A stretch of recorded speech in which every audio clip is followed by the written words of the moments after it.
Ycast Podcast, the best podcast in the world. Eu acho tão massa. Aquele microfone de campo de futebol, já viu que parece um Deixa ele aqui pra ele abafar. foquinho. Você tava falando de que aquela hora? Deixa eu só ver como é que tá o enquadramento aqui. Pra quê, mano? Você quer ver? Eu sou o diretor aqui, Cara, caralho. tem que ver, eu sou o João. Você gosta de Jô Soares, velho. Porra, você acha que eu não vou te colocar no melhor momento? Seu melhor ângulo? E seu melhor Não, é porque tipo assim, ó, vocês estão aí, eu vou estar conversando aqui, ó. Esquece Já- câmeras, velho. Câmera, Esquece tem câmera. que Você dar não vai um- falar pra ninguém da câmera. Mas se eu for É igual quiser, cinema. Se eu quiser dar um rec, tipo, tô Não, conversando com aí você aqui, fala, eu aí você falo. fala. Aí E é. você aí, fica ligado. Aí faz parte da sua Entendeu? atuação, pode falar. Tem que Pode ser. saber, velho. Faz parte da sua atuação, do Você seu acha? momento. Tem que fazer tudo. Posiçãozinha integral aí. Comecei a ouvir. Flor de sal? A ouvir a doutora. Como é que é o nome? Isabela. Ela é demais. O protocolo, saca? Começar então, meu irmão? Esse coração- terceiro esse coração tá podcast? Não. Terceiro podcast aqui. Pera aí, vai, pera aí. Ixi. Deixa eu só trocar esse café aqui, vamos pra água. Pega outro copo, deixa a caneca aqui, meu irmão. Aí na hora que você editar, você põe preto, tá ligado? Nossa, não é? É, lógico, os patrocinadores, Não, né? será que na hora que você editar, você põe pra começar? Tipo, Então vambora, qualquer coisa eu vou da garrafinha ali mesmo. aí na hora que põe ele sentando, nós começamos de novo. Estamos aqui hoje no terceiro podcast com Heitor Arraes, esse pensador criativo, escritor, autor, arquiteto, designer, um criativo, digamos assim, né? Eu acho que todos nós temos essa forma de não se definir como uma coisa só quando a gente é artista, quando a gente é criador, né? Porque a gente está as coisas, você falou isso, né? A caixinha é muito ruim, né? Seja bem-vindo. Falei Valeu. porque a gente... Meu irmão também, acima de tudo, é meu irmão, Parece. meu convidado. Parece, não parece? Vai, você acha? Vamos pintar o cabelo dele de novo. Só assim pra ser convidado pra podcast, né? Tem que ser irmão, né? Com certeza. Não, velho, você é talentoso mesmo, você é um cara diferenciado e É eu verdade. quero que as pessoas conheçam isso, que elas conheçam um pouco da sua visão como criador, como arquiteto, como pensador, como cristão, né? Esse podcast ele tem também uma base, um dos pilares nossos, é estar sempre usando as mensagens desse maior criador de todos, né? Que trouxe muitas mensagens importantes pra gente, formas de pensar, formas de agir, conduta, postura. E é só o começo, porque a gente ainda tem muito a aprender, né, Diegão? Com certeza. Por isso Esse podcast é esse espaço, é pra gente aprender aqui também, e que você que tá em casa aí acompanhando isso também poder aprender sobre os papos através dos assuntos, do bate-papo, da nossa irreverência, do pouquinho de humor, com muita seriedade também nos momentos que precisa, né, Diegão? Por isso que a gente trouxe o Heitorzeiro aqui. Heitor, cara, tô satisfeito demais de você estar aqui. Até Bom pela demais. proximidade, cara, porque... Você é arquiteto também? a gente tava falando aqui muito disso, né? A gente já começou um podcast aqui, já tem quase uma hora, na verdade. É que agora Agora que a gente entrou começou a no ar, gravar. agora começou a gravar, Que a gente ser arquiteto fica meio ruim, né? E aí foi que a gente começou a entrar na nossa conversa, que às vezes, assim, o fato, a arquitetura é quase que um estado nosso, né? Então estamos arquitetos, talvez, né? Fala você. Assim, eu vejo... Você se vê como arquiteto? Não, é porque que eu vejo com esse dilema da arquitetura, era até um pouco que a gente estava conversando, né? Primeiro agradecer a oportunidade de estar aqui, né? De goiano, que é goiano, gosta de bater papo, né? Então, assim, eu acho que todo goiano que você chama ele para bater papo, ele vai achar bom. Véi, eu não gosto dessa parte que o convidado agradece. Não, Que você não sabe o que você faz, né? Eu tipo assim, sabe por quê? Porque, rapidão, antes de qualquer coisa, mas eu agradeço a sua honra de agradecer. Agradece, total, você Porque- também, né? Não, é porque é o seguinte, eu sou um cara contra elogios, velho. O elogio pra mim ele é danoso, sabe? pode ser. Tipo assim, quando me agradece de alguma coisa, parece que, então eu que tô promovendo isso. Não, entendi, é Deus, entendi. sacou? Tipo, nós somos canais. Mas eu entendo e sei que os nossos convidados, eles querem agradecer, porque é um espaço, né, como um podcast hoje é um espaço muito escasso. É um lugar que você pode falar e as pessoas podem realmente entrar e penetrar no nosso assunto e tentar entender nossa linha de pensamento. Eu te interrompi, então obrigado pelo agradecimento. Não, a gratidão é muito pela questão do... Eu acho que assim, esse momento do bate-papo, né? A gente tá podendo trocar ideia, assim, e com assuntos que a gente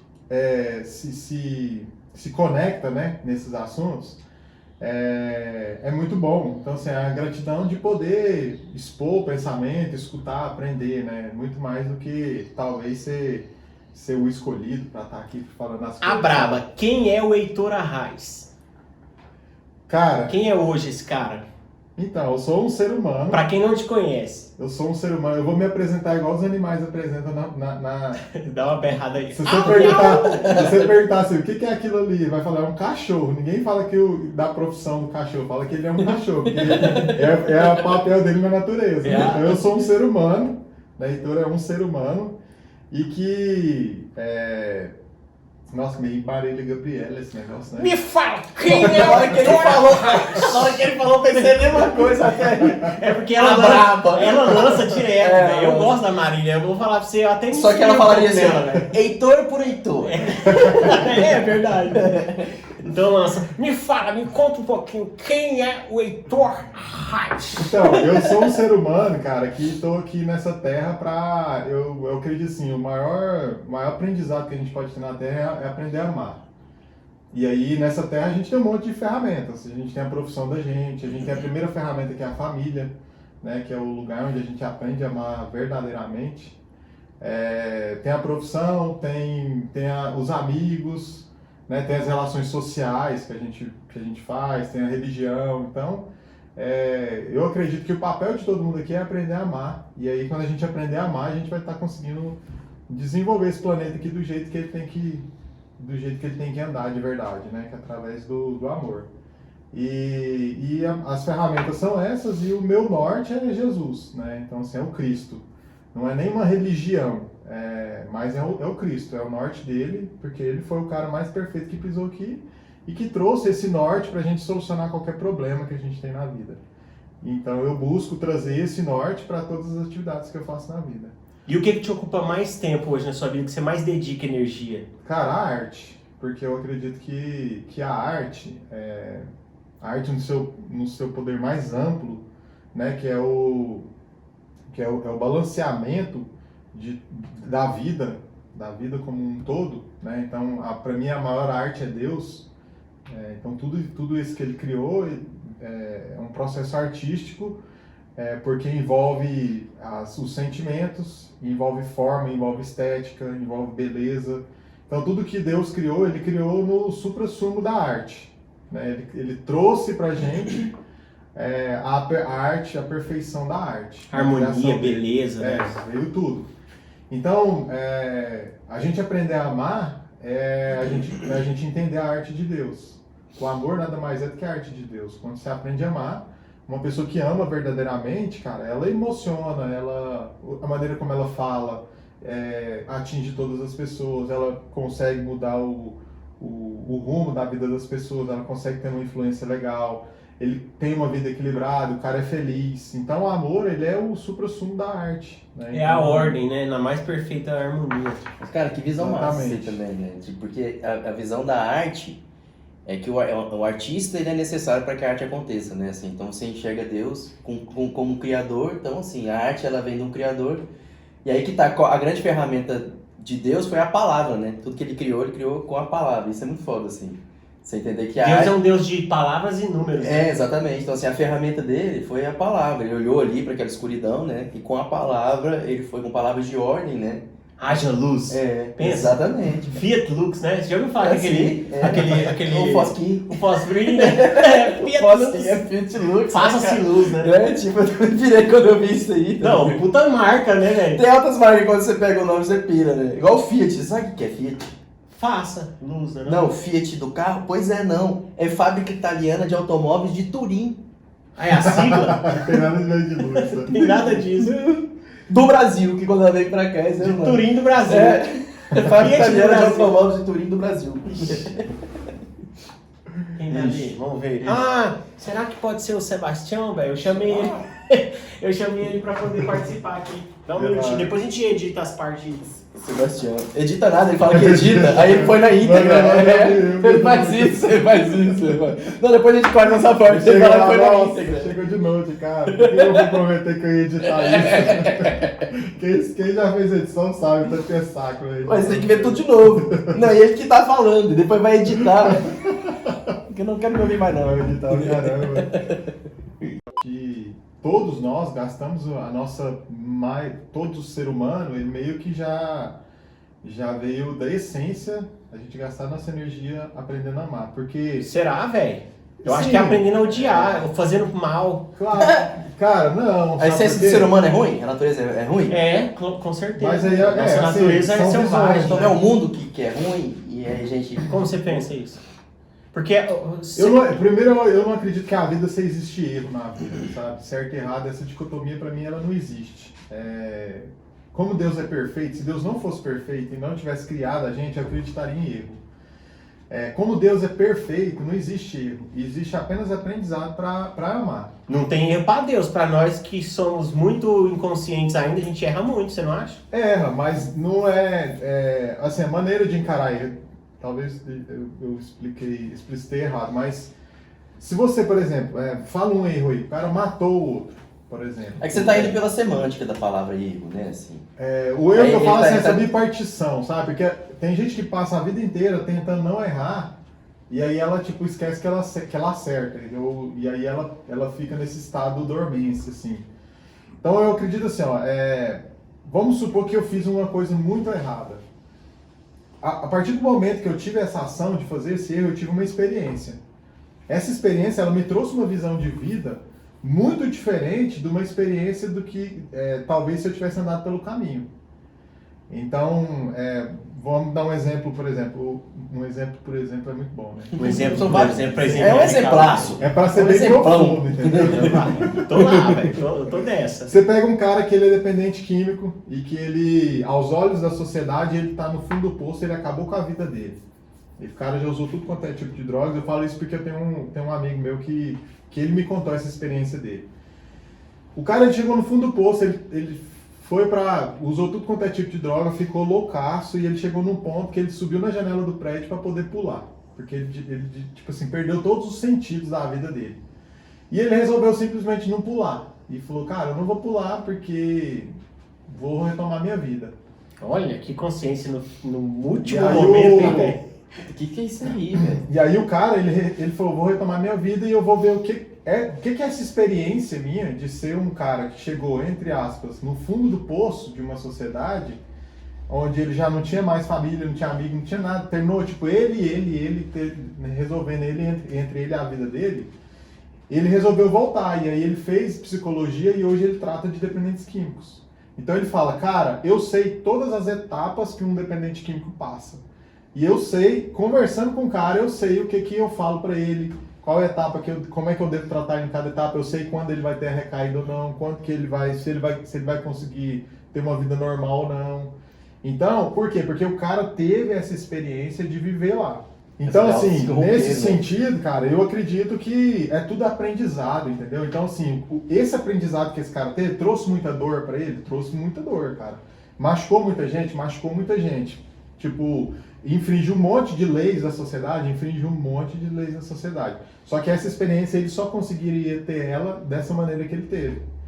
Então, por que a gente está sempre aprendendo a amar? Porque aprender a amar é a gente utilizar da nossa experiência para gerar algum tipo de construção. Até o Diego comentou isso no podcast do Lucas, lá eu estava assistindo. Nesse cocriar, né, junto com Deus, eu acho que isso é nosso papel, assim, sabe?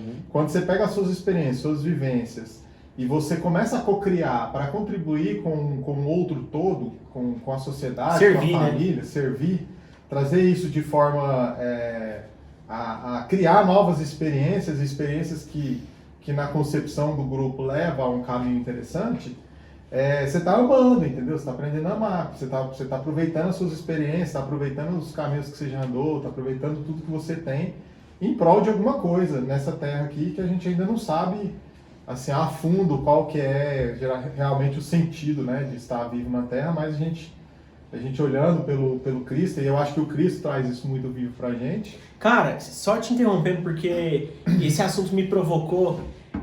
Eu tive pensando assim, eu converso com muitas pessoas que às vezes estão enfrentando momentos assim de não se encontrar, né, não saber seu propósito e tal. E eu gosto muito, velho, de falar sobre isso, sobre esse lance de propósito. E aí eu comecei a chegar numa concepção, numa tese pra mim mesmo, que só de nós estarmos vivos, velho, só o simples fato, mesmo que você não fale, mesmo que você não faça nada, velho, mesmo que você seja uma coisa ali vegetal, você já afeta a vida de muita gente. só pelo simples fato de você existir, Cara, sabe? já aquela história de que até um relógio parado, ele acerta a hora 2 vezes no dia. Sim. É isso aí mesmo. É, Porque olha só, mano. às vezes você é um boçal, você não vale nada, mas ainda assim, velho, você vai ter um valor ali. Não é porque, tipo, se você tá ocupando algum espaço nesse mundo, velho, você já impacta na vida de outras pessoas, velho. Porque totalmente. mesmo se você sendo um babaca, ou você sendo um cara massa, ou você sendo um vegetal, o que o povo chama de planta, né? E você Não agrada faz todo diferença mundo. nenhuma. Você ser o que você é, de verdade, você já tá afetando o mundo, você já tá melhorando o mundo, já tá causando evolução em terceiros e em você mesmo. Então, reduzir muito, velho, pra poder chegar nesse tipo de pensamento, e eu consegui encontrar paz nisso, velho. Você tá ligado? Porque você não precisa de fazer nada. Você não precisa de empreender, você não precisa de trabalhar, você não precisa fazer nada, velho. Você tem um Se você propósito. não quiser fazer nada, se você simplesmente estiver grato por você existir, você já está fazendo a obra de Deus, já está participando dessa obra de Deus. É lógico que quando você serve, você se entrega, você disponibiliza o seu talento, sua arte, né? A sua melhor parte para o mundo, cara, você recebe o galardão, né? Você recebe as recompensas de ser um servidor. Mas se for falar, cara, eu não sei o que eu faço, eu não me encontro, eu tô depressivo, simplesmente, velho, acredite que você é uma pessoa viva. Mas é difícil todo mundo ter... Desculpa aí, galera. É difícil todo mundo ter visão para poder enxergar isso. Porque a maioria das pessoas, nós também, a gente fica sempre muito vinculada ao ato de viver. De respirar, de existir, então a gente fica muito preocupado com a conta que tem que pagar, fica muito preocupado com o futuro superficialidades. incerto. Então assim, se você parar pra... Quais os 2 maiores medos do ser humano? Ele tem medo de passar vergonha, que é aquele sonho que você tá pelado, já sonhou que você tá pelado? Todo mundo já sonhou que tá pelado, nunca sonhou que tá pelado em público, não? Não. Nunca sonhou, já sonhei. Nossa, Agora, você nunca sonhou, não? Tipo assim, que você tá tipo na escola, você tá pelado? Nunca sonhou essa parada, não? Não. Eu já tive esse sonho várias vezes, né, até hoje. Porque o ser humano tem 2 medos, que são medos assim, que não consegue se desvincular, que é o medo de morrer e o medo de perder credibilidade, de passar vergonha em público, né? E aquele medo de barata, velho? Também tá no meio, velho, porque todo mundo tem os caras de barata. No caso, o medo de barata, ele entra no meio de morrer, né? Só que a barata vai me matar. Inclusive, isso é massa, porque a gente começa a falar, toda vez que eu falo isso, e que não sou eu que falo isso, tem várias pessoas, vários atores importantes que falam isso, a gente sempre fica com essa, não, mas e o medo de não sei o quê? Você vai ver que no final, ele se encontra em um desses Ele 2 se medos. conecta em um desses. Em um desses 2 medos. Então, assim, às vezes o medo de barata, você tem tanto medo de barata, que você sabe o chilique que você dá, entendeu? Aí você fala, lá tem a barata, já vai eu subir na cadeira aqui, passar vergonha. Mas você tava falando. Que o ser humano, é difícil ele pensar assim, ó, cara, eu existo e ter um propósito, porque ele fica vinculado nisso, assim, ele fica tipo um ciclo vicioso, você fica pensando nisso, entendeu, assim. Como é que eu vou fazer pra mandar bem perante minha sociedade, não perder credibilidade? E como é que eu vou fazer pra comer amanhã, pra ter onde morar, pra não morar debaixo da ponte? Pra que as pessoas gostem de mim, né? Aí vira aquele lance daquela pessoa muito política, ou que tipo quer demonstrar virtude só pra não ser odiado, separado. Os paladins da virtude, né? E é isso aí mesmo, ou você tá vinculado muito nisso, ou você tá muito vinculado em eu preciso cuidar da minha família, eu preciso pôr comida na mesa. Então isso aí faz o ser humano perder essa visão do propósito da existência, né? O que é... Você falou que a vida, a gente está o tempo todo aprendendo a amar. Sim. E acaba? Ou a gente aprende quando morre? Cara, eu acredito, na minha crença, eu acredito que não acaba. Eu acredito em várias vidas. Acredito que na verdade, isso aqui a Terra é apenas um momento de aprendizado que a gente está passando, talvez mais intenso, né? Vamos dizer assim, que é uma sala de aula... mais rigorosa. De pós-graduação, vamos dizer assim, né? Onde a gente vem viver mais intensamente, mas que a vida, ela é muito além disso aqui, né? Se Deus fosse criar um planeta desse tamanho, pra gente viver 60, 70, no máximo, vamos por 110 anos, né? E depois acabar tudo, sabe? Que Deus que é esse, assim? Não acredito nesse Deus. Mas, enfim, é uma questão de visão, uma questão de vida. Se a gente for pegar uma visão apenas do planeta nosso, do nosso planeta Terra, a gente tem a questão da família que nos traz um ensinamento muito grande, né? Diário, né? Diário, assim. Então, se a gente for pegar até nesse ponto da gente limitar a vida apenas a um planeta nosso, que a gente vive uma vida de 100 anos a um planeta. Se a gente deixou uma produção aqui, se a gente deixou algum legado, né? Alguma obra nossa, e a família seria essa primeira obra, você não quer morrer, que essa família sua morra quando você morrer. A intenção é que a gente perpetue isso. Quem tem que morrer é você, a família não. Então, assim, não faz sentido eu criar uma família para ela morrer junto comigo. Ninguém pensa isso. O cara pensa em ter um filho, o filho dele viver mais 100 anos, e ele vai ter um outro filho que vai viver mais 100 anos. Então, nesse sentido, a geração seria infinita, assim. Enquanto durasse o planeta, duraria a nossa geração. E aí, nesse sentido, se eu aprendo a amar e passo esse aprendizado para o meu filho, e ele aperfeiçoa isso na próxima geração, eu estou contribuindo para o fim, o fim que talvez teria o planeta Terra, né? Então, nesse sentido, eu acho que a filosofia aí tem um monte de linha de raciocínio aí, mas a minha visão é essa. Terra bola ou terra plana? Eu adoro essa. Eu sempre passo essa pergunta. Cara, terra bola. E você, terra bola ou terra plana? Cara, eu acredito que a Terra é plana. Terra bola. Você acha que ela é tipo um plano? Tipo assim, cara, porque eu tenho que ser do contra, né? Você tá entendendo? Pra tipo fazer, assim, lá no Ida, lá dentrinho é bola. Então, porque se você tem que ser do contra, você tem que ser terra bola, porque agora todo mundo é terra plana. Agora, sabe por quê? Lá dentro você acha que a Terra é bola. Não, porque você viu o Capitão Planeta, você assistiu essas paradas, não tem como, né? Tipo assim, é interessante que seja plano, saca? Mas ela é o que é, não? Sabe por que é interessante que ela é plana? Porque eu acho que, como artista, eu tenho que sempre pensar do avesso. Mesmo que minhas convicções sejam cartesianas em alguns momentos, em alguns assuntos, eu tenho que pensar desdobrando aquela parada, virando a vez para ver como que seria. E eu falo, cara, que... Mesmo para acreditar em algo que não existe? Mesmo pra acreditar, porque o que de verdade é verdade e o que de verdade é mentira aqui? A gente também não sabe. Essa caneca é uma verdade. Tá ligado? Ela tem um coração, verdade pra o quê? É verdade por quê? Não, você tá tocando. Você tá tocando ela e você tá supondo que ela é verdade. Então, mas no metaverso, você vai falar que as coisas são verdade também. Você vai tocar nelas, você vai sentir ali. Você concorda comigo? Então, concordo, mas elas são verdades. Gaia, vamos pensar, chamam a Terra de Gaia também. E Gaia, basicamente, é uma ilusão, velho. Maia. Minha filha chama Maia por isso, pra me lembrar todo dia que tudo é uma ilusão, sabia? Tudo é uma ilusão. Se você pensa dessa forma, o que é a verdade, então? Aí você entra dentro do contexto do ensinamento, velho. Então, você Jesus, né? Que sim, é a única verdade. O caminho, a verdade e a vida. Mas o ponto que aí, agora eu tô até conversando com ele. Mas é porque ele fala isso pra todos. Ele fala isso pra todos. Tem que saber. Terra bola ou terra plana? Não é uma provocação boa também, velho? Cara, não é não. Eu não acho que isso não é provocação, porque eu já tenho convicção que a Terra é bola, entendeu? Por que eu vou ficar discutindo com você que ela é plana? Se você é plana, ela é plana pra você. E outra, não, mas ele fala que é plana, só pra causar, tá ligado? A gente sempre perde tempo, porque isso não agrega em nada, velho. Então... Toda vez. Igual você falar pra mim assim, cara, você é mulher, eu vou ficar discutindo? Tipo, eu sei que eu sou homem, né? Então, tem coisas que a gente... E aí eu acho que entra nesse assunto da ilusão. Realmente, a vida eu acho que é uma ilusão. Porque a gente cria os nossos próprios pontos de vista e vive dentro deles durante o nosso período de vida. E nada impede que a gente mude esse ponto de vista de uma hora para outra, de um lugar para outro. Eu boto fé, eu boto fé. Então, porque é ilusão mesmo. Assim. É ilusão, né? Assim, cada um vive na sua ilusão. Porque às vezes quando a gente...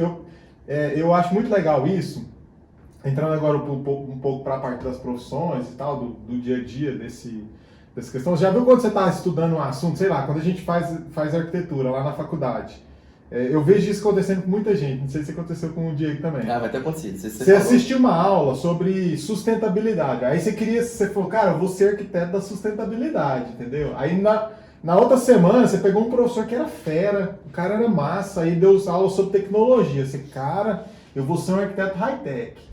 Então, por quê? Porque você criava aquela ilusão na sua cabeça. Aquele ponto de vista, né? Você passava a viver aquele mundo. E uma experiência que você não conhecia, né?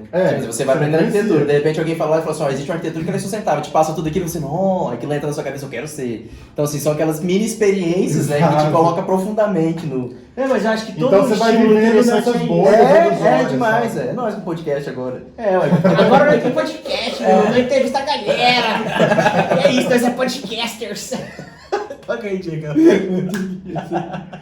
Então acho que assim, pelo menos o que eu busco, o que eu estou buscando ultimamente, é entender os sistemas.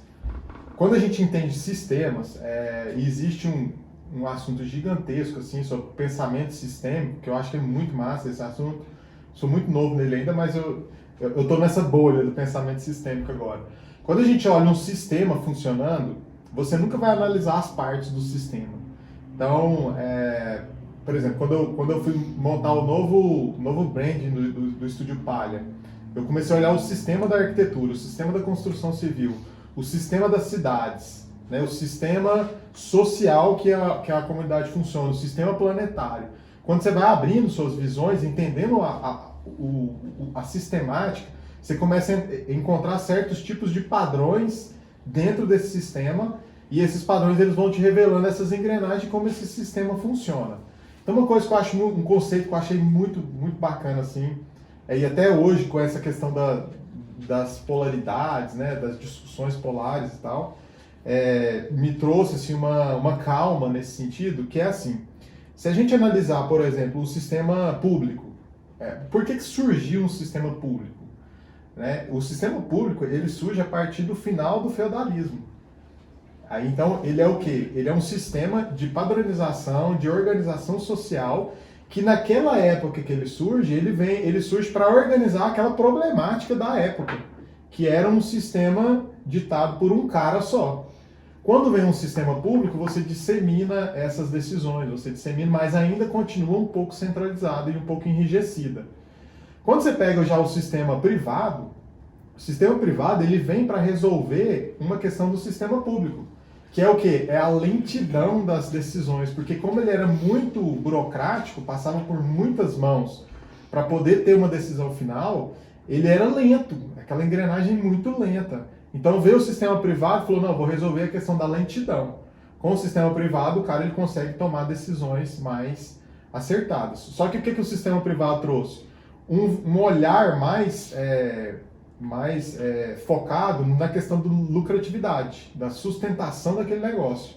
Para o negócio funcionar, ele tem que lucrar, e ele esqueceu da questão social, da questão que estava em voga de que eram soluções para todos. Aí surge o terceiro setor, né? Então o setor das ONGs, o setor das OCIPs. Das OCIPs, mas assim, dos movimentos, vamos dizer assim, que rompem, né, com a questão do capitalismo selvagem, vem toda essa discussão por trás, né? E isso eu estou falando não é uma visão minha. Eu li isso, tem um livro que chama Teoria U, que é muito legal e ele vem explicando toda essa antropologia do crescimento. Então, quando o terceiro setor surge, ele surge para solucionar a problemática o quê? Da empresa privada, que só visa lucro. E o terceiro setor, o que ele vem visando? Só o social, só o filantrópico, só o ajudar, eu não quero nem ir para lucro, entendeu? O terceiro setor? Então, ele não importa com lucro. O terceiro setor não se importa com lucro. É o marxista. Ele se importa em ajudar certos... Esse revestimento é assim, né? Mas se a gente olhar, pelo menos no cenário brasileiro, usa-se essa embalagem para poder fazer as coisas com lucro por trás. Existe muita ONG que minou muita grana no Brasil. Mas aí tipo assim, isso aí já é do ser humano mesmo, né? Aí nós estamos analisando o sistema agora, né? Aí por isso que eu falo, quando você olha o sistema, você não pode... Você está olhando o organograma, né? Aqui ele está falando como ele funciona, né? Exatamente. Assim, os erros... O conceito é uma coisa e a execução prática é outra. E aí nesse ponto nasce, por exemplo, o setor 2.5, que ele é um setor que ele lucra, só que ele está voltado muito mais para o olhar social, para o ganho de todos, para o impacto social, para o impacto ambiental, né? Então surge o 2.5, que é a era que a gente está vivendo agora. Então as pessoas elas estão estressadíssimas nas empresas e tá todo mundo querendo falar, cara, não, peraí, eu vou fazer... Aí entra a história do propósito, não, eu vou viver pelo meu propósito. Aí vem o 2.5 e fala, tudo bem, vamos viver pelo uma propósito. Desindustrialização, né? Vamos pensar assim, do pensamento. Como se fosse, sai daquele trilho, né, de focar só no dinheiro e tenta resolver o mundo de uma forma onde o dinheiro é importante, claro, porque aí o 2.5, ele não vai te dar o serviço, ele vai te vender, mas ele vai te vender no valor que você pode pagar. E o serviço que ele vai te vender está contribuindo com o meio ambiente, está contribuindo com a sociedade, está contribuindo com a empresa que está prestando serviço. O dinheiro é um catalisador. O dinheiro é um catalisador. Ele não é o fim. Ele não é o fim. É um meio. Ele é um meio, ele está ali entre os combustíveis de funcionamento desse sistema. Então eu acredito muito que o planeta e que a sociedade ela vai evoluir para esse lado. Até a gente chegar num ponto onde a gente pega os conceitos da biomimética, né?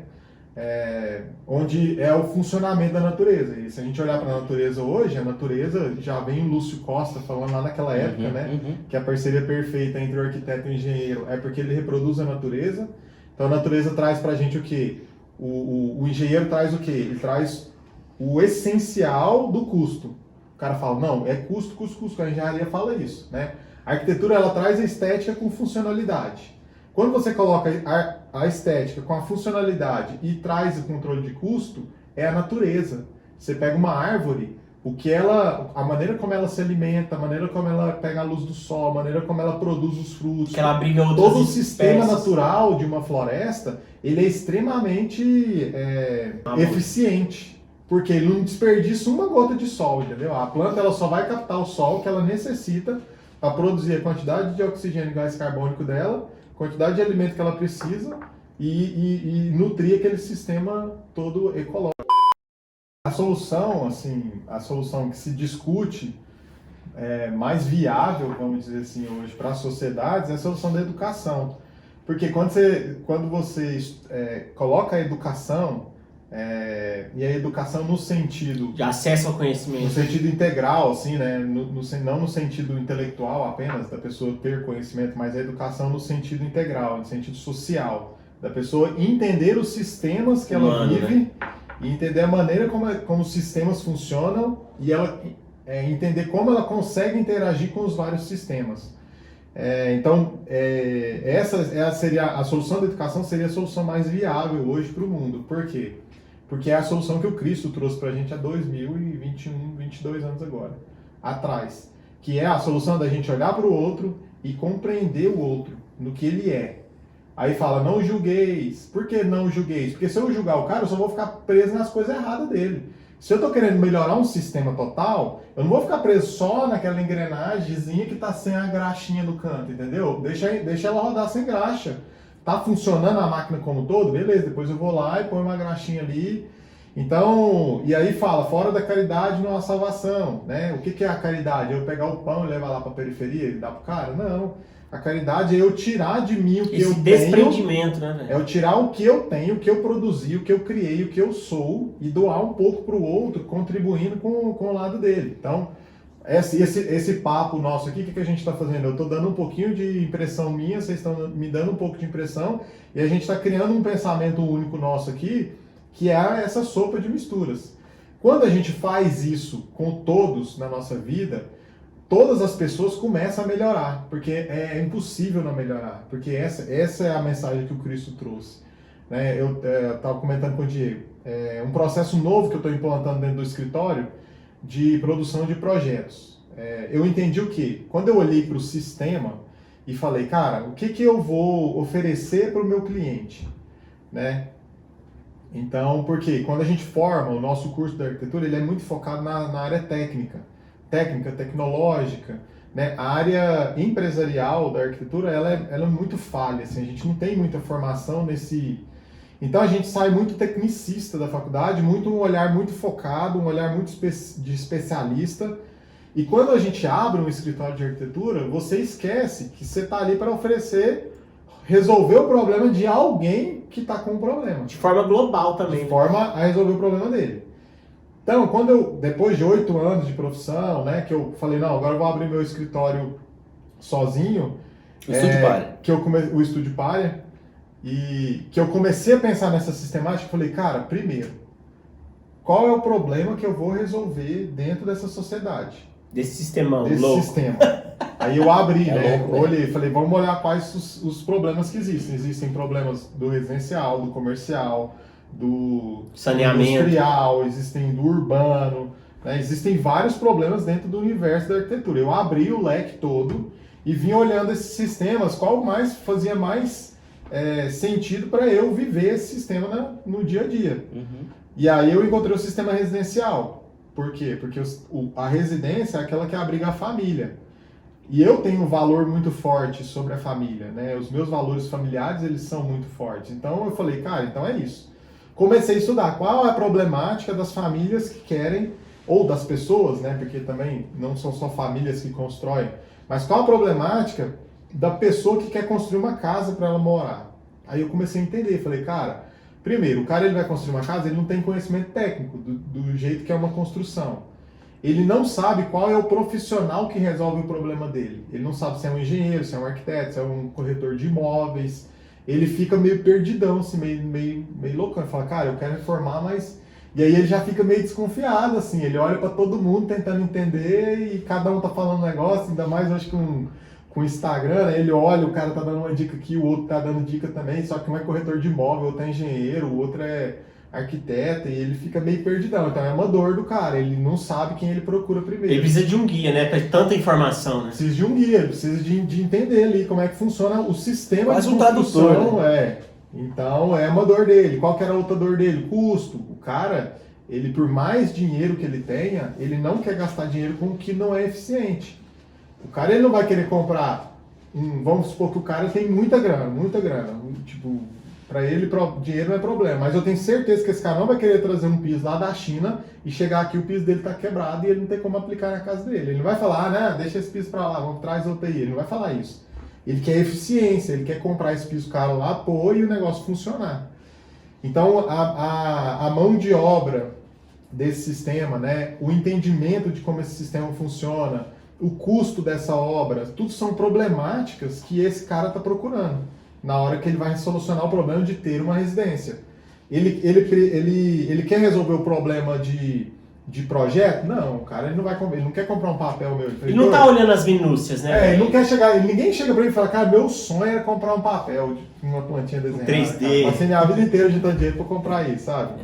Não é o sonho do cara, de ninguém, tá? Hoje, pelo menos eu Que é a casa dele. O cara, quando ele chega, ele fala, cara, meu sonho é eu chegar do meu trabalho, tirar meu sapato, sentar no sofá confortável, meus filhos tá tudo correndo aqui na sala, minha esposa tá fazendo o que ela mais gosta, que é lá fazendo a comida predileta, que ela ama cozinhar, não sei o que. Aí ele vai contar a história da vida dele. Só que para isso ele precisa do arquiteto, ele precisa de um pedreiro, ele precisa do engenheiro, ele precisa de uma equipe, né? Que é o seu método, né? Exatamente. E aí quando eu percebi esse sistema, eu falei, cara, qual é o profissional dentro desse sistema todo que é o mais indicado para fazer a integração de toda essa equipe e tirar essa dor de cabeça do cliente? É o arquiteto. Então, segura aí, porque agora a gente vai para o nosso segundo bloco, um intervalinho rapidão, e aí você vai voltar falando para as pessoas qual é o seu método e como você entendeu se como profissional, né, você gera valor nesse sistema todo de residências, não é isso? É isso. Então, daqui a pouco a gente estamos aí. Agora, deixa eu pegar uma água. Esse aí é o Tião, pra quem não conhece isso aqui, Tião apareceu, é a técnica, é a nossa técnica. A casa é um sistema? Cara, totalmente um sistema, né? A casa é um sistema e não é um sistema muito... É bem complexo, né? Não é um sistema simples. Então, dentro dessa lógica de sistemas, né, eu fui analisando e cheguei na família. Fui estudar a problemática das famílias e cheguei em alguns padrões assim, né, de problemáticas que a maioria das pessoas estava tendo. Então, eu comecei eu criei o Estúdio Palha, né, o branding, que hoje está tão na moda de falar, né, mas o motivo pelo qual eu existo e o motivo pelo qual o Estúdio Palha passou a existir, né, baseado nessa problemática. Então eu falei, cara, eu vou criar um escritório que vai solucionar o problema das pessoas que querem construir uma casa. Então, quando a visão sistêmica, ela nos traz essa beleza, porque aí agora eu tenho um norte, eu sei o que eu vou solucionar para o cliente, então eu vou estudar o problema dele, ver quais as soluções que já existem no mercado, que eu posso agregar a esse sistema meu. O que não tiver, eu vou ter que criar. E aí é onde entra a parte de inovação da empresa, né? Então, quando a gente faz isso de maneira racional, de maneira consciente, né? Muito mais do que racional a gente já faz, mas de maneira consciente, a gente começa a trazer os princípios de vida, que é do propósito, que é tão falado ultimamente, né? Mas daquilo que eu vivo para aquilo que eu faço como uma ferramenta de problema social, de solucionar um problema social, que é o problema da casa da pessoa. Então... E esse problema social está na casa do pobre e do rico, né? De todas as casas, né? Então, falou que é residência. É claro que, assim, para eu solucionar o problema de uma residência de alto padrão, é um tipo de dor que esse cliente tem. Uma casa de médio padrão é um outro tipo de dor que o cara tem, e uma casa popular, né, ou de uma periferia é um outro tipo de dor, né? Então, o cara da periferia, ele está preocupado com o baixo salário que ele tem, que ele não consegue pagar nem nada, assim, ele precisa de... A casa dele está goteirando, as paredes cheias de mofo, e ele não tem dinheiro para fazer isso, zero.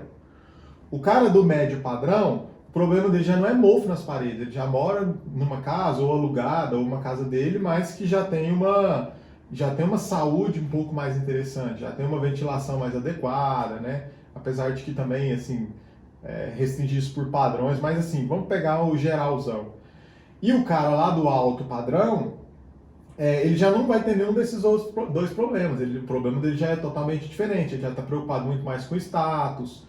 Muitas das vezes ele está preocupado em jogar a personalidade dele, que ele tem na casa dele, para ele mostrar isso para as pessoas, o que ele vive, como que ele é, o estilo de vida. Uma forma de se expressar, né? Através da sua própria existência. Então, são outras percepções e outras preocupações. Claro, de família para família isso varia, e aí tem uma sopa assim, de variações infinitas.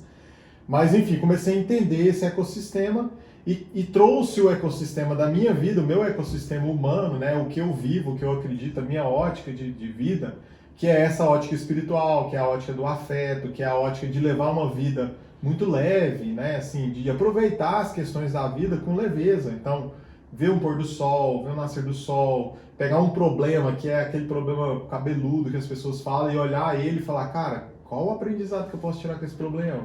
Posso aprender muito com ele. E aí, em vez de ser uma solução de problema, ele passa a ser um aprendizado gigantesco. Então é quase, vamos pensar assim, um arquitetoterapeuta. Cara, eu sou um ser humano, pode me chamar de... Eu sou um ser humano que estou aprendendo a amar, entendeu? A arquitetura ela é uma ferramenta. Eu sou um cara que tem a arquitetura como ferramenta. A pessoa que precisa de solucionar o problema dela, ela vai me chamar porque eu tenho uma ferramenta que arruma o problema dela. Entendeu? Só que eu não vou arrumar o problema de todo mundo. Não tem como eu arrumar o problema de todo mundo. Minha caixa de ferramenta ela é limitada. Então, o que limita essa caixa de ferramenta minha? São o meu conhecimento técnico, o meu conhecimento funcional daquela solução e o meu modelo de vida. Eu quero trabalhar com famílias que elas são mais bem estruturadas no sentido de afeto, no sentido de amizade, no sentido de acreditar nesse sentido da família, né? Da pessoa que quer ter uma casa confortável. Então, assim, tem uma gama de clientes aí que não é meu nicho, que eu não consigo solucionar com essas ferramentas que eu tenho. E aí o meu branding, ele já vai próprio, já vai meio que peneirando essas pessoas. Então, se o cara chega pra mim e fala, cara, eu quero que você faça uma casa pra mim mega barata, eu não tô nem aí pra ergonomia, nada disso. Fala, cara, infelizmente eu não vou poder fazer pra você. Porque o modelo de trabalho que eu faço, ele preza pela ergonomia, ele preza pela qualidade, ele preza pela beleza, ele preza... Se você só quer focar na economia, então vamos supor, o cara é um construtor de casa que ele precisa de lucrar com aquela casa. Essa casa eu não faço, eu faço casa para as pessoas que querem morar naquela casa, viver. Então você, na especulação imobiliária ali para construtor, esse você não trabalha? Esse eu não trabalho, eu não trabalho. Eu trabalho para pessoas que querem... todos os tipos de família, com todas as integrações de família que tem, mas são pessoas que querem construir a sua casa para ela viver naquela casa. Então, mas para você importa o investimento. Quanta pessoa tem para construir aquela casa, para você importa? Assim, na verdade isso importa muito mais para o cliente, porque dentro do escritório a gente tem um serviço que a gente fala que é o controle de custo. Então eu falo para o cara, você tem um valor X e quer construir uma casa? Cara, hoje a gente consegue construir qualquer casa, vamos dizer assim, qualquer valor. Mas assim, qual é o padrão de casa que o cara quer morar? Aí ele começa a extrapolar talvez o valor que ele tenha. Então, aí esse padrão, como é que você avalia ele? Por exemplo, você vai comprar bacia sanitária. Tem de R$600, tem de 6 mil. Então, assim, o padrão tá onde aí? Tá nessa extravagância ou na experiência? Não, o padrão tá no cliente. Aí eu falo pro cara, você quer um vaso de R$100 ou de 100 mil? Ele vai falar, cara, um de R$100 me atende, beleza, não tem problema. Ou então o cara fala, cara, eu não importo com vaso, eu sou um cara extremamente natureza, eu quero na minha casa uma privada ecológica. E aí a gente vai procurar a tecnologia da privada ecológica, que ele não vai comprar em nenhuma loja. Ele vai estudar lá o sistema de permacultura, como é que funciona essa tecnologia que é interligada no sistema ecológico de esgoto, que não é um esgoto também que vai para a cidade inteira, que ele já é tratado no próprio lote, e esse esgoto, sei lá, vai virar comida para os peixes dele lá, entendeu? Então quem vai me falar esse padrão, que vai dar o aval, que vai escolher, é o cliente. Agora, se o cliente fala para mim, cara, eu quero um vaso de 100 mil reais, eu falo, cara, beleza. Só que esse vaso seu de 100 mil reais, você tem 100 mil reais para você construir sua casa. Você vai querer construir um abrigo e pôr o vaso de 100 mil reais lá dentro, ou a gente vai disseminar esses 100 mil reais na sua casa e você compra um vaso de 100 reais. Aí ele vai analisar e vai falar, cara, não, então vamos comprar um vaso um pouco mais barato, porque eu preciso ter um telhado na minha casa. Claro, exagerando assim, né? Você tá indo mais pelo lado do bom senso. E aí eu me coloco como esse gestor, entendeu? Eu não sou o cara que vou dar a solução para o cliente. A solução, ela parte da necessidade do cliente. Você está mediando. Eu vou fazer o quê? Eu vou fazer a gestão de todo esse processo pro cara. Então se eu perceber que o cara ele é extremamente tecnológico, eu como arquiteto que tem um conhecimento do mercado, de fornecedores e tal, eu vou buscar a última tecnologia do mercado e falar pro cara, ó, isso aqui é a última tecnologia que a gente tem desse material. Olha que massa, isso é o que está acontecendo de último no mercado. Se o cara é um cara que gosta de tecnologia, ele fala, cara, eu vou pôr isso na minha casa, porque eu amo tecnologia. Se o cara não gosta de tecnologia, eu vou falar para ele, ó, abaixo dessa tecnologia tem essa. Eu vou mostrar o catálogo para ele. Aí ele vai falar, não, isso aqui me atende, qual é o valor disso? O valor é X, me atende também, beleza, então vamos adotar essa solução. A gente vai fazendo isso para todas as soluções dentro do projeto. Desde a definição da forma da casa, até a definição de acabamentos, até a definição de tamanho de ambientes, de mobiliário. Então isso com certeza leva muito tempo, né, velho? Leva mais tempo do que se a gente fosse fazer uma casa convencional, no sentido do cara que está querendo fazer uma casa para lucrar, por exemplo, entendeu? Mas fazer a própria casa, né, tem que levar um tempo mesmo. É você entender o ecossistema daquela família, né? E até deixar claro para elas qual é, né? Porque muitas vezes a família não tem consciência de qual ecossistema e regra de valor ela vive, né? Exato. Muitas famílias, a gente tem muito isso dentro do escritório, muitas famílias elas não imaginam que elas vivem num ecossistema. Elas não, assim, às vezes elas imaginam, sabem que vivem nesse ecossistema, mas elas nunca pararam para refletir como que aquele ecossistema que ela vive funciona. Então, o exercício da arquitetura, e o que é melhor para ela? A gente vai trazendo isso e as pessoas elas vão achando interessante esse processo. Falam, cara, nunca pensei por esse lado. Um exemplo, a gente foi fazer um projeto essa semana, aí a cliente falou, cara, meu filho tem 9 anos de idade. A gente vai fazer o quarto dele e tal, e ele gosta de tal cores, ele gosta de tal desenho, gosta de tal jogo, ele gosta de futebol, não sei o que, tal. Aí eu falei pra cliente assim, não, beleza, só que 9 anos de idade, essa criança ela tá numa fase de transição entre a criança e o pré-adolescente ali, né, o adolescente. Então, é uma fase que o menino ele muda muito. Um menino de 9 anos é totalmente diferente de um menino de 11 anos, que é totalmente diferente de um menino de 16, e que é totalmente diferente de um menino de 18. Então, eu falei para ela, se a gente faz esse quarto desse jeito, baseado na idade do seu filho atual, daqui a um ano ele quer jogar esse quarto fora, ele já não quer mais, tipo, o ursinho, o negocinho pendurado, as cores claras, aquele quarto suave de criança. A coisa lúdica. O cara, ele já tá jogando videogame, ele já tá brincando de joguinho de... Ele tem outra rotina de dia também. Mais aventureiro. Se ele joga futebol, o cara, ele quer um tema mais do Neymar, negócio mais... E aí ela falou, cara, realmente, nunca tinha parado para pensar nisso. Então, não, vou conversar com ele. Aí a gente trouxe esse menino e aí a gente entendeu ele. E aí, o que ele fazia? Ele estava crescendo realmente um pouco à frente da idade dele, porque ele tinha um irmão mais velho do que ele. E ele sempre se espelhava no irmão. Então, o gosto dele estava muito mais próximo do gosto do irmão dele, de brincadeiras, de amizade, de jogos e tudo, do que um gosto de uma criança de 9 anos. Então, essa inter-relação, o ecossistema deles fez com que o mais novo avançasse um pouquinho a mais por conta do mais velho.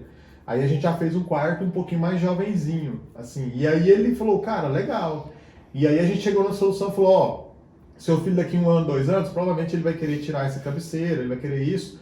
E aí a gente já vai programar alguma coisa para você trocar nesse sentido. Aí ela, não, ótimo, legal, gostei.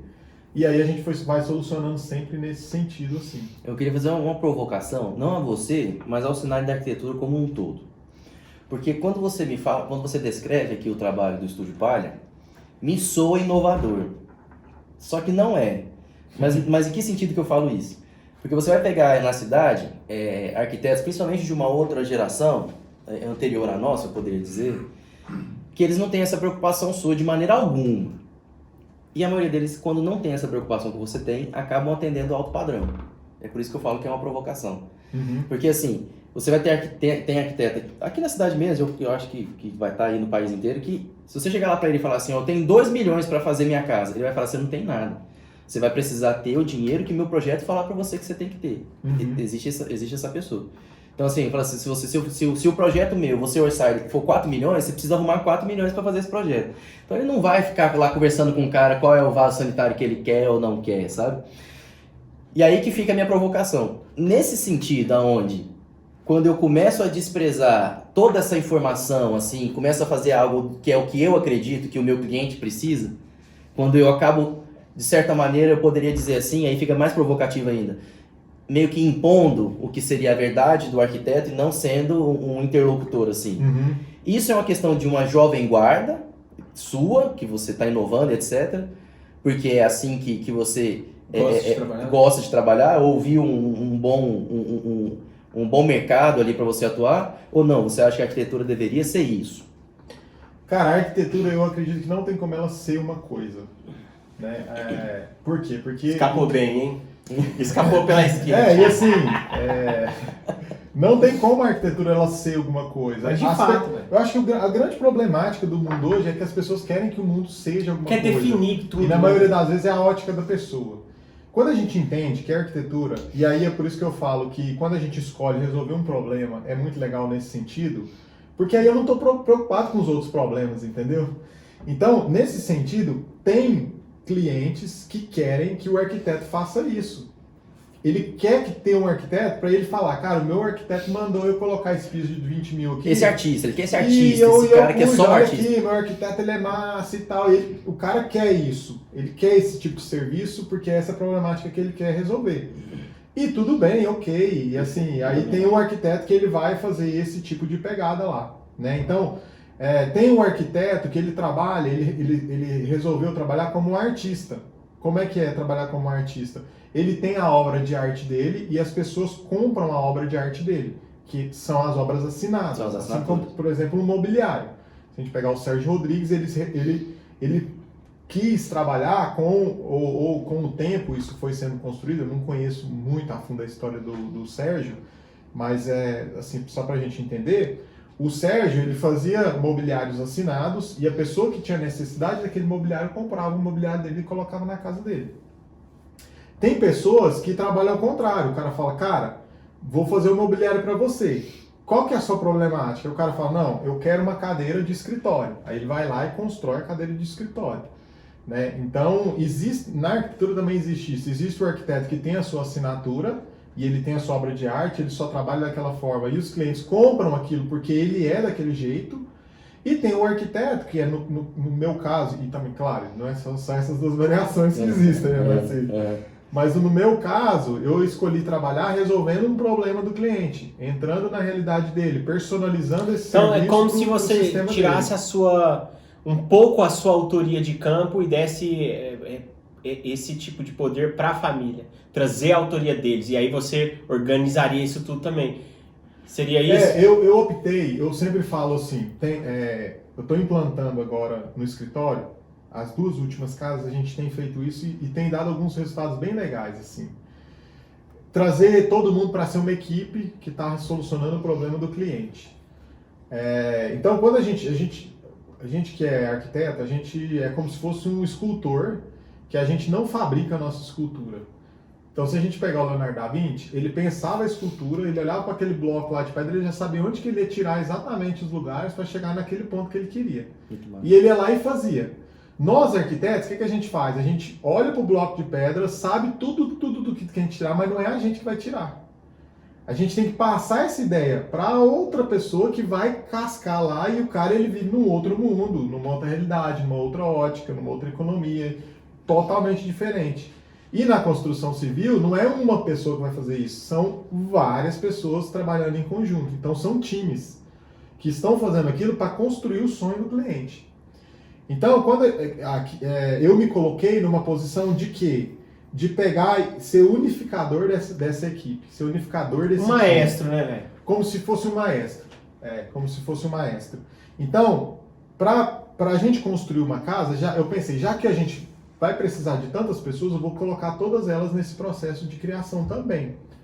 Então eu tento fazer isso, porque também o processo de projeto talvez ele não traga muito bem essa lógica para a gente hoje de mercado, mas eu tento trazer o engenheiro, o mestre de obras na etapa de anteprojeto, quando é residencial, quando é residência nova, né, construção nova, eu tento trazer isso, eles, na fase de anteprojeto, e o cara senta comigo e eu falo, cara, olha aqui o projeto, dá uma olhada, o que você acha durante a execução que pode ser melhor? O que você acha que existe no mercado de tecnologia que resolve essa problemática dessa forma que eu coloquei? E aí o cara vai falar, cara, esse trem aqui não vai funcionar não, isso aqui tá, você não encontra essa solução no mercado, a gente vai criar essa solução, o cliente está a fim de criar, a gente conversa junto, às vezes o cliente fala, cara, tô a fim de criar essa solução, achei legal. Às vezes o cliente fala, não, cara, eu quero comprar uma coisa pronta no mercado. Então esse mestre de obra, o engenheiro, traz essas coisas pra gente. Essas questões. E a gente monta o projeto, já monta as soluções baseado naquele sistema daquela equipe que vai produzir. Então o cliente está ciente, o mestre de obras está ciente, o engenheiro está ciente. Quando os projetos eles vão para a obra, não tem aquele negócio do tipo assim, o mestre de obra falar, cara, eu estou acostumado a fazer assim, por que você não fez a solução assim? Não, o mestre de obra estava lá na obra, lá no dia do projeto, e ele propôs o jeito que ele trabalha. E aí quando o projeto vai para a obra, já está no ecossistema dele. Aí ele vai falar, não, cara, isso aqui está tranquilo, Heitor. Isso aqui a gente discutiu lá aquele dia, ficou assim, tá, beleza. O engenheiro da mesma forma. E aí quando a gente vai para todas as outras disciplinas, né, esquadria, tudo, eu tento ir integrando essas pessoas a esse time. Então a gente traz aquele conceito do Cristo para dentro do escritório, que eu falo assim, que é o cristianismo aplicado. Que é o quê? É a gente formar famílias.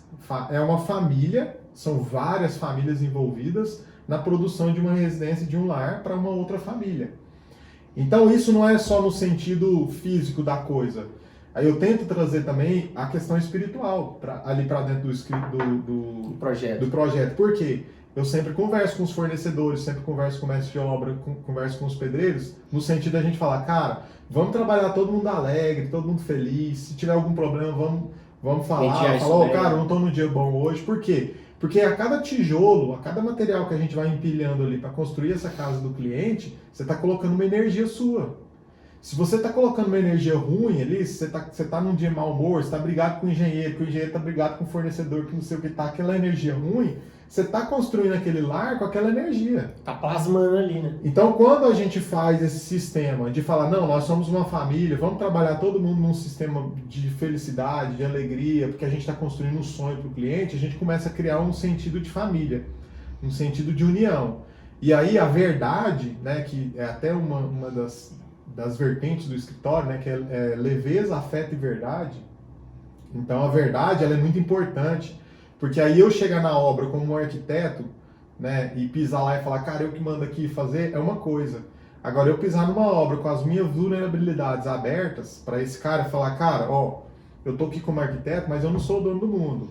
E eu tô aqui pra gente contribuir. Essa solução aqui eu tô propondo, eu acho que assim funciona melhor, mas você tá convidado a contribuir. Na sua ótica, o que você acha que é melhor? Então, as pessoas elas vão contribuindo, cara, e não tem como. No final, sai a melhor solução pro cliente. E tem mais performance também, né? Muito mais performance. Mais rápido a obra, né? Então, às vezes o cara me liga e aí eu falo, cara, eu não tô no dia bom hoje, não, e tal, você consegue resolver esse negócio pra mim aí? Aí o cara fala, cara, urgente, não tem como, tem que resolver hoje. Então, eu acho que minha ótica é isso. Então a gente começa a aproximar, criar essas amizades. Confiar também, né? Aí entra a confiança. Então, para isso tem que ter a verdade, né? Não tem como não ter a verdade. Verdade, afeto e leveza. Os pilares, os valores. São os valores do estúdio. E tem a ver com a palha, isso? A Estúdio Palha é porque o nosso slogan, né? Mas assim, Estúdio Palha, porque a vida tem que ser leve. Né? Então, a gente tenta trazer essa leveza para um processo que é extremamente... O dia que já mexeu com obra, ele sabe, é um processo extremamente... pesado, assim, né? Até eu vi um post seu lá, eu achei muito massa, assim. Tem a hora da obra que é o...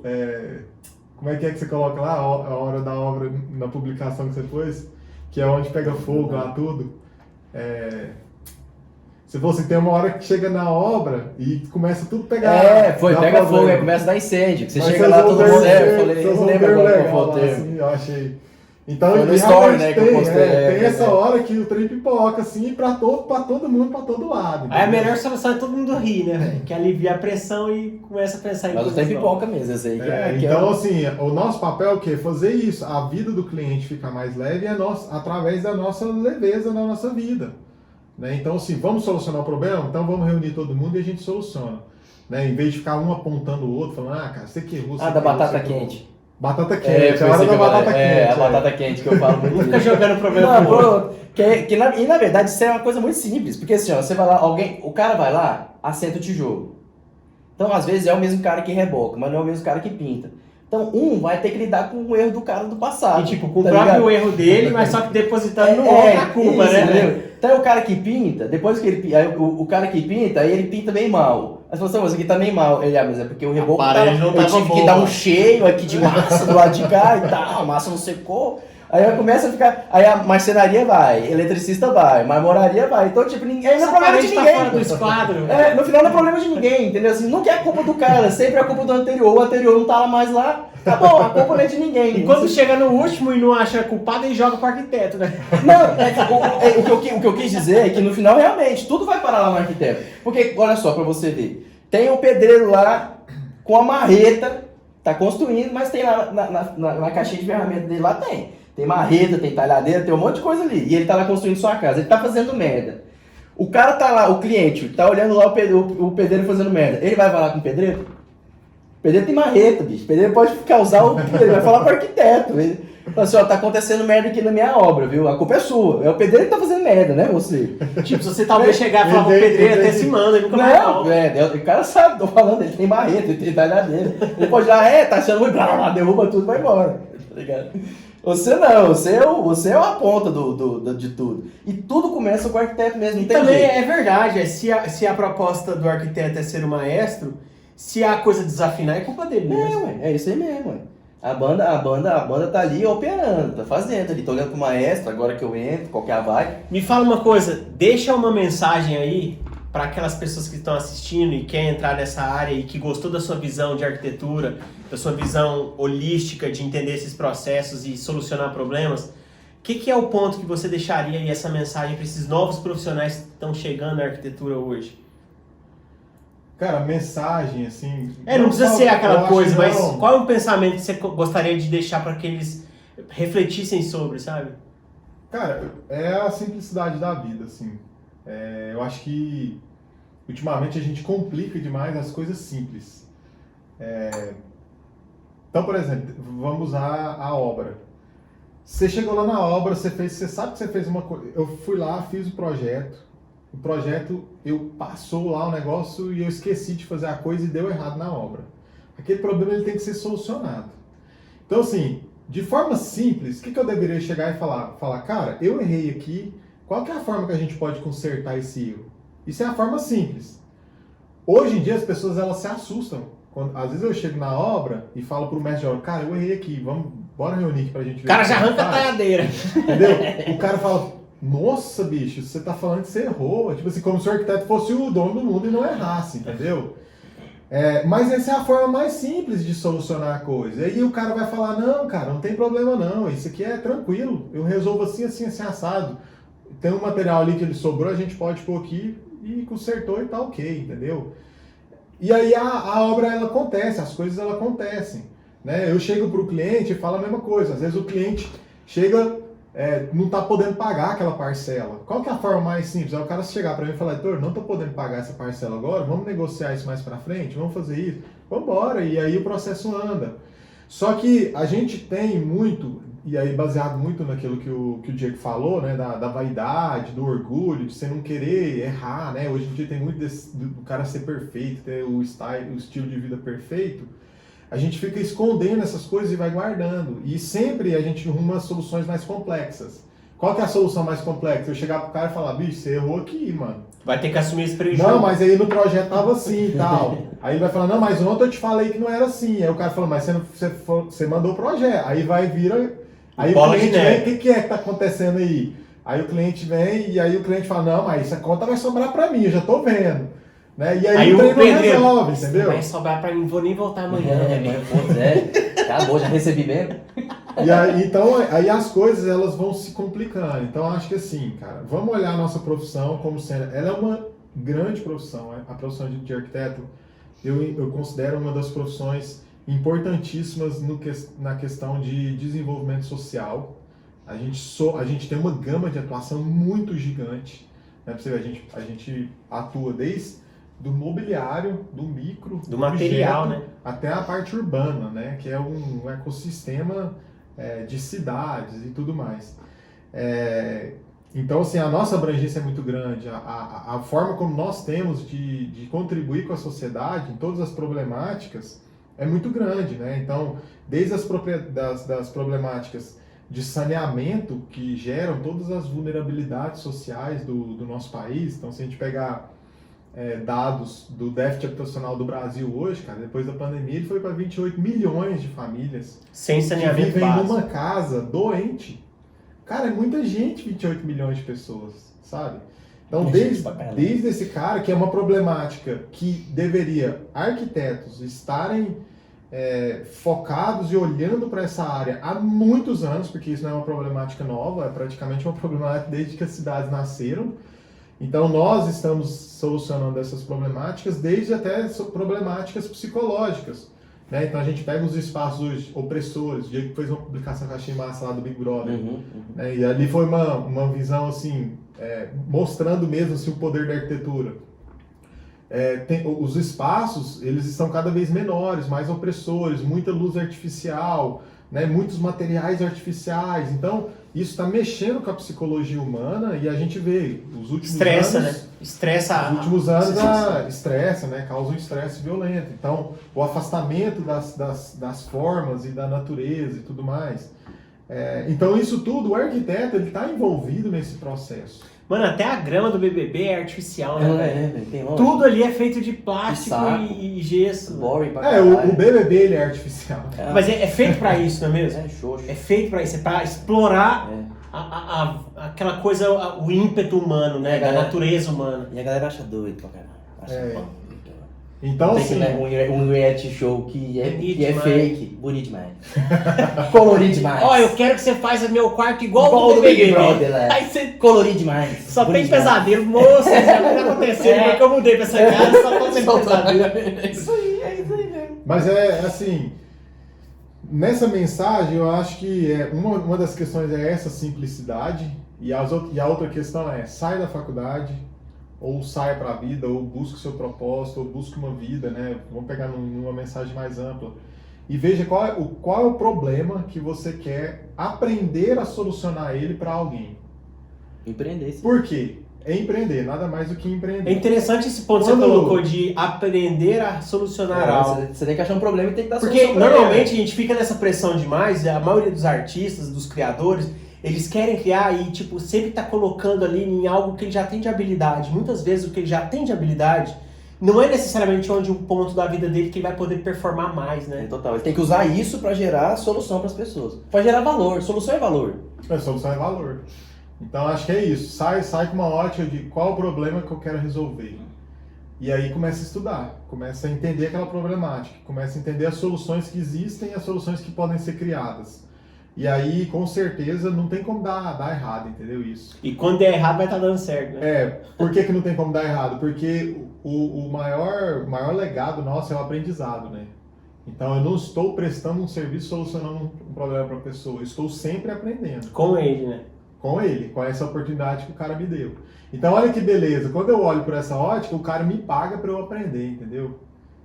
Então, assim, é uma ótica muito ampla nesse sentido, né? E aí, claro, eu vou contribuir, eu sei muito mais dessa matéria do que ele, lógico, e do que todos aqueles que estão envolvidos nessa matéria, mas a gente está sempre aprendendo. Estou sempre com novos desafios, novas perspectivas. Né? Top demais, né, Diegão? Nossa, foi massa aí, hein? Foi massa, bem massa. provocativo aqui pra mim, tô tendo vários insights. E quem quiser achar o Estúdio Palha, como é que procura? Tá no Instagram? Onde você tá gerando conteúdo? Você tá em contato? Cara, nós somos underground, nós não somos achados. Ah, Tô é? brincando. Não tem. Aí já ia Você começar. só me encontra na Deep Web.